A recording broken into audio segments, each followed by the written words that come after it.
Well, there's always pushback. We expect pushback. We want everything to be proven. And for me, that's you prove it in numbers, right? If I'm telling you one thing and you tell me something else is going to work better, then prove it to me. Yeah. With the metrics. Right. But I mean, we have so many stories that are in the press all the time.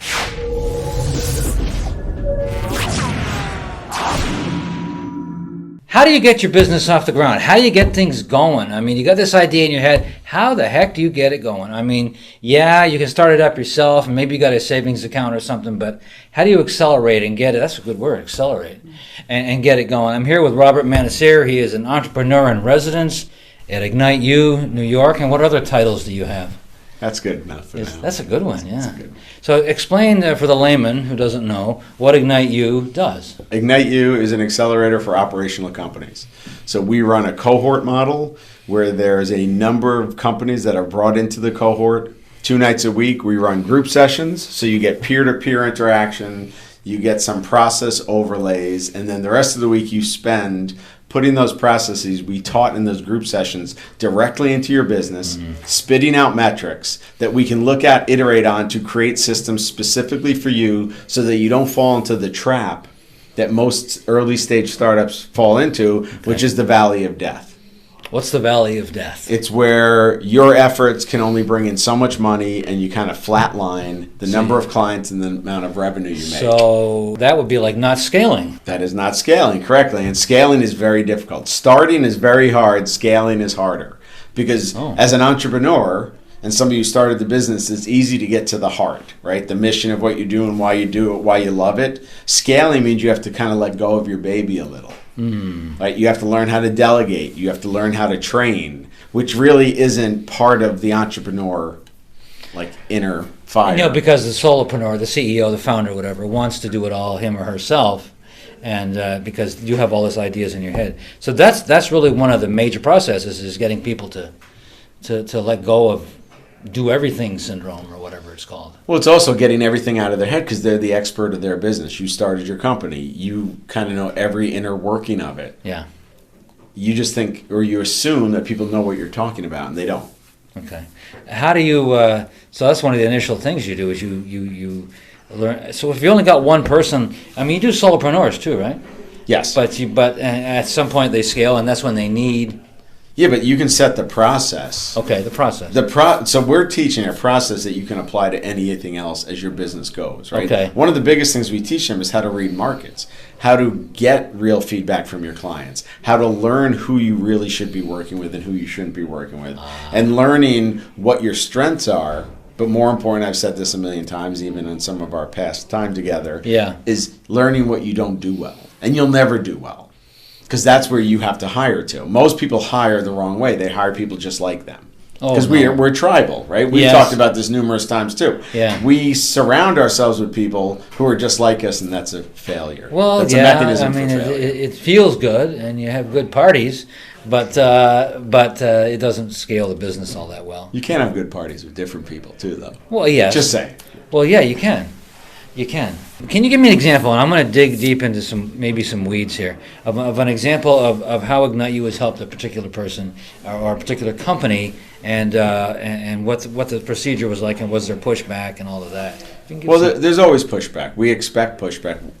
We want everything to be proven, and for me, that's you prove it in numbers, right? If I'm telling you one thing and you tell me something else is going to work better, then prove it to me. Yeah. With the metrics. Right. But I mean, we have so many stories that are in the press all the time. One of the newest ones is a new beverage company came in here, and since they've gotten here, we've increased their distribution. They've cut distribution deals. We are now going to a larger scale manufacturing with them. That's a great story of Champagne. Yeah. One of our newest cohort members, Resilience Medical, now has manufacturing and distribution capabilities since 3 weeks ago when they started the cohort that they didn't have. Okay. So we do real work with our cohorts. Okay. We don't just give them theory. I'm not a theory-based cohort. I'm an experience and an application of experience and knowledge into the real market that you're playing in. And you've done this a lot of times yourself. I have done this, and I try to keep them away from the millions of mistakes I made in the past. And that's why you're the entrepreneur in residence and the kind of the senior person. How long have you been with Ignite U? I've been with Ignite U in some capacity since its beginning. I have been EIR for going on 5 years now out of the 7 or it's existed. Wow. So that's extraordinary. I know a little bit about your background because we've spoken. I know that you smile a lot, and that's good. And I'll bet that alone gets people going and motivated. But I want you. How many makes them uneasy. There you go. It's a good negotiation trick. It is. Smile. Hi. Yeah, we're good. How many companies have you started? 155 or more at this point. We have 6 or 7 international going on right now that my company's launching. So. Have you ever come across something you? It's a question I want to ask. It might be a little uncomfortable, but have you ever gotten involved? I don't want to smile with this one. Have you ever gotten involved with somebody who wasn't coachable? I mean, they came to you, but then they wouldn't listen. Absolutely. Does that happen a lot? It happens a lot. So, we have a culture system that I've developed over 20-something years at my own private companies. Yeah. That really vets people out before they ever get in the house. Oh, I see. Right? And that's Okay. why we have such high retention of staff. Mm-hmm. But I've taken some of those models to apply here and to vet companies. I don't think most organizations, incubators, accelerators, vet companies well enough because they're going after a metric. Yeah. Right? We are privately funded by NICE. They've given us a lot of leeway to bring in the right companies so that they can see success and drive community economic development. NICE. What is NICE before? NICE is a not-for-profit that funds Ignite U's programming. Okay. Since the beginning. And it's a program of NICE. Okay, so it's mostly technology companies with Ignite? It's a consultancy that deals with mostly technology. Yes, but you will get people and companies that aren't tech companies through Ignite U or yeah. Our accelerator, our boot camps, our programming is agnostic and open to anybody. Anybody, okay. But going back to coachability, we look for coachability. We know we don't know everything. Yeah. But we know more than the people coming in here. Yes. So at some point there has to be a true communication and relationship. Mm-hmm. And I always look for coachability, even in staff, because if we're not learning from each other, then we're just wasting each other's time. Yeah, that's the whole reason you're here, really, for them and for you yourself. Now, I want to get into a little bit of what your day's like. When do you get up in the morning, and when do you start your day? About what time? I don't sleep much, so. Yeah, we did talk about... I'm usually fully operational by 2:30 in the morning. You talked to me one time before about 2 hours of sleep. Yeah. I talked to somebody out here who didn't believe that. But that's really true, isn't it? You get emails from me. I do. Yes, you do. Everybody out there gets weird emails from me. I do. Now, what time you're here with Ignite U? How many days a week? So when we're in Cohort, we're here 2 full days, and you've lived through some of the chaos that's So yeah. We had meetings and mentoring with alum. We have meetings and mentoring with the new cohort. Sure. We have staff meetings. We're creating content for more social media and more engagement and more knowledge sharing. Right. So it's a pretty typical day that you just lived through. I did, yeah. And now we go into Cohort in less than half an hour. Wow. Okay, for the layman, what's a cohort? Cohort is the group of companies that we've accepted into this accelerator, which is the MWBE Winter 2022 Accelerator. Okay. And that is basically a meeting of the minds? That is bringing all the companies together in a room, going over process first, and then having them take that process and that knowledge and implementing it this week into their companies specifically. I see. So, and then the one-on-ones that you've seen, some of the one-on-ones today, is us going over the metrics with them to fine-tune it. I see. So one of the meetings we had was BD, and out of the BD kept getting the same phrasing from multiple people.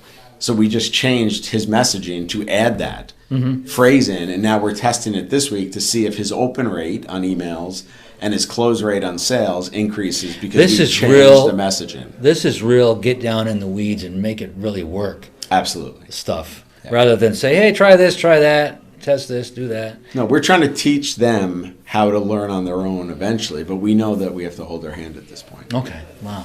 So 6 to 8 weeks is generally how long a company will stay with you? But then they're part of the family forever. I mean, 2 of the people you met today are 4 and 5 year alum. Oh wow! Okay, so they just come back because well, they're also a resource for us too, right? Yeah. We're learning from them now as much as about new market dynamics, new things that are happening. So some of the concepts you taught them back in the day when they started, They went out and applied them and learned new things, and they come back and feed you, which means you can feed the next person, kind of the same thing. Yeah. So it just kind of feeds and feeds and feeds. Yeah, and they're at a different level that they've never been before, but we have, right? Yeah. That's the whole other thing. We've already been there. So as they get larger, they're having new issues that they've never dealt with. But you have. But we have. But right? you've seen all of that, Yep. and that's really what it's all about. Really. At the end of the day, yes. Yeah. Bunch of sound bites right here. This guy's full. Might be stupid sound bites. No. This is get down, do the work, learn, and just make it happen. Yeah, it's chaos, right? And it's kind of organized chaos, very honestly, because I see what you're doing, and I talked to the people today. I did several interviews. They all I thought were brilliant. They all came out well. And I just love what I see. It's chaos, but it's organized chaos. But that's running a business. That's what it is. Because Yeah. every day is something new. It is. And it's what you live for. And how long, when did you, I don't know if I asked you this before, when did you know you wanted to do this? Did you ever have a 9 to 5? No, I've never had. No. No. No, wow. I didn't know that. That's good. So My first company, I started at 13, so 13. I've been working there my own hours since I was 13. Wow. So That's great. I don't know if it's great, but yeah, Well, it's okay. My family doesn't think it's great, but it's okay. yeah, you said that once before. Your family wanted you to get a regular job and, Yeah, do the factory do something meaningful. Yeah, well, you're Get a doing check every 2 weeks. Yeah. Things like that. Who knows if you still have that job in today's economy? So Well, that's the other thing. So we're expanding these programs, right? When Right. I came on last summer, my goal was to take this and grow it because it shouldn't just sit here in Troy. So we've already done programming up in Rome and Central New York. This fall, we're going to be in New York City running a cohort. Yeah. We've added a whole new program called Tech Match, which is about tech transfer, licensing, and commercialization. So nothing's going to stay static. That's boring, and if you're static in business, you're going to eventually that's become true. obsolete. right. So this is the hub, and then you're expanding out all Yep. over the. I think I asked you this before, but are you going to be going into other states? Possibly. We have some meetings down in D.C. that we're exploring. So Wow. We'll see what happens. So, But we pull, right now this cohort's made up of companies from Florida, okay. Jersey, Puerto Rico. Mm-hmm. I'm trying, Buffalo, but that's still New York. Well, Buffalo, but it's not Albany area. And she owes me chicken wings, but I haven't gotten those yet. Chicken wings plain, no sauce. What? What kind of sauce? No, you need sauce. What? Mild then.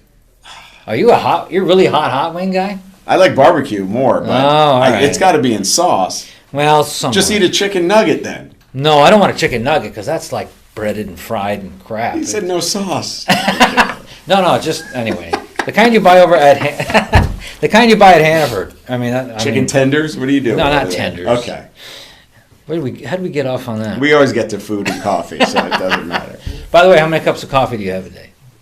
Depends on the day. Today was light, like 3. I never did finish the day in your life thing. So you're up by 2:30, and when does your day end? When I get home, let's see, we finish here around 9:30 tonight. I'll be home by 10:30, do some work. I don't know, 12 o'clock. Wow. So you're Maybe back up doing it. I bet you just lay awake there for a little while and say, geez.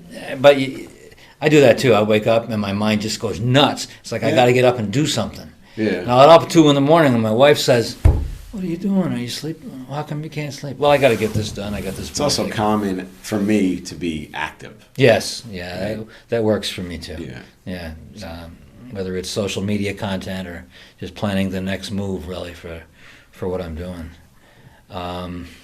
What else did you learn today? I would love to hear from you. What did you learn? What did I learn today? From what they said, because I wasn't even part of it, so I can't imagine what they said. I asked you a couple of the same questions, but what I got mostly today was passion.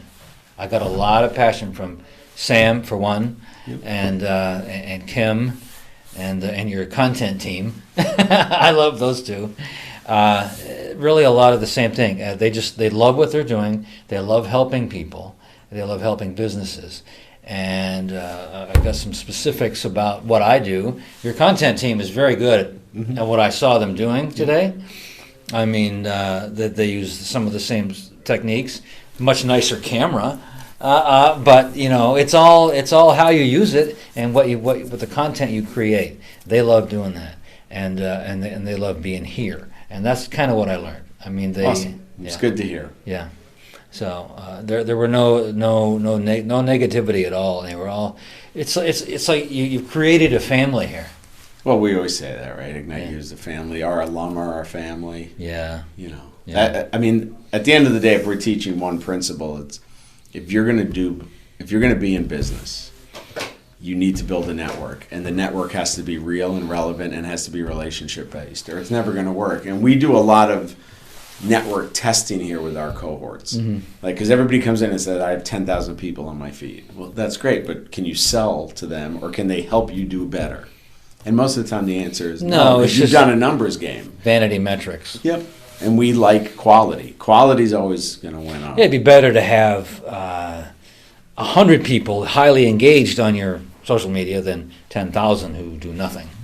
Yeah, so I've made a lot of mistakes in my life in business, and one of the ones in front of my board of directors once says, I don't care if one person shows up on our social media feed, as long as they cover our $1 million contract, then we're good. Yeah. That doesn't always play well. No, we want everybody. Get all the numbers. You can't have everybody. No, you can't. Second thing we teach is you can't sell to everybody. No, you can't. You got to niche down, right? Well, you got to bring value, right? Value, right? Yeah. Who stays with you and who builds your relationship, you as Chris Jones, over time is the people that you bring value to, and vice versa. They have to bring something back to you. So it's always got to be value. What's your philosophy on give, and then ask? So that's changed over time, to be brutally honest. Okay. In my private companies, we have a 2 meeting and done rule. After 2 meetings, if there's not a decision made, we're not going to have another meeting. No, because you're just picking our brains at this point. Yeah, they're looking for free advice. Right, and even here, we're a little stringent on the application process. Like our open events, which we have a lot of them, are free to everybody. But if we're going to spend a sizable amount of time, like we're spending, 40 hours a week on the cohort alone. If we're going to spend that kind of time, you have to be engaged in that process. And I fired one from this cohort already. Oh. And I've done it almost every cohort. One gets removed. And nothing wrong with them personally, but if you can't put the time in or can't find the time, then it's not worth it to us either.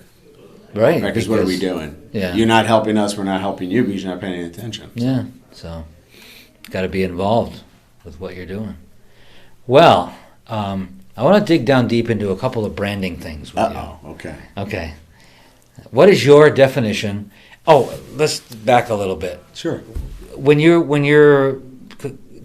create content for your clients. For social media, right? You have the content team, and a lot of that involves branding. But what about personal branding of the CEO or the person, the face of whoever the company is? So it depends on the company, though, right? And it depends on the person. I think there's no formulaic answer to content creation. It really has to be based on who's in front of you and what they're trying to do. Some of the people from the past and in this cohort aren't good spokespeople because it's not their personality. Yeah. Right? If you can't string 2 sentences together when you see a camera because you get nervous, well, why try to fake it? Because the first thing that you have to get is authenticity. Yeah. And all they're going to see is a nervous wreck on the other side. Right. What if I suck? Right. And that we always say this, play to your highest purpose in a company. You don't have to do it all. No one can do it all. So you need to find somebody within your company who could be a good face for the company. If you want a face, though, sometimes it could just be the knowledge. Yeah. Presented differently, right? That's why they're shooting a lot of B-roll to cover me up a lot. B-roll, we determined today stands for Bob roll. So to cover my flubs, yes. Well, thank you. You don't have any flubs. Well, you're too kind. We're all human. You're lying at this point. Well, we're all human, and we all do things certain ways, whatever. But you do impart wisdom and knowledge and value on people with your business ideas, and that's what you do. So I've asked you this before. What's your favorite movie? It's changing all the time, but Quiet Man is one of my go-tos. Okay. I don't know that one personally. John Wayne, come on. Oh, that's right. Or anything with Clint Eastwood in it. Oh, yeah. So I forgot what your answer was last time I asked, but if you could go back in time and talk to somebody, one person who you consider to be a mentor, somebody you look up to, that's not alive anymore, who might that be? Didn't I say everybody? I don't know what you said. Yeah, I don't remember what I said. No, I think you said Jesus. That's a good one. You did say that. I think I did say Jesus. Yeah. That'd be a good one. Yeah. I think, because it's a great life lesson, it has nothing to do with religion, is somebody who preaches that they still crucified, right? Yeah. All he was saying is be good to people. So when people go against us, and I think I've used that before in our conversations as my sounding board, because sometimes you're like, I'm speaking the truth and these people aren't doing business with us, or they think I'm an idiot, which is fine. But, okay, that's something to compare it to, right? And now we're seeing all the strife in the world. Yeah. And we think we have problems, but there are people with real problems. And I think it's a great way of keeping equal. There you go. Perspective. That's the word I was looking for, is perspective. Couldn't think of it. Bob Manasier or Robert? I was calling you Robert for a long time, but I think I'm going to... You called me a few other names, too. Today, No. I think Jackass was one of them, but that's okay. I'm not going to edit that. That's okay. Thank you, Robert. Thank you, sir. Appreciate it was great seeing you It was today. great seeing you again.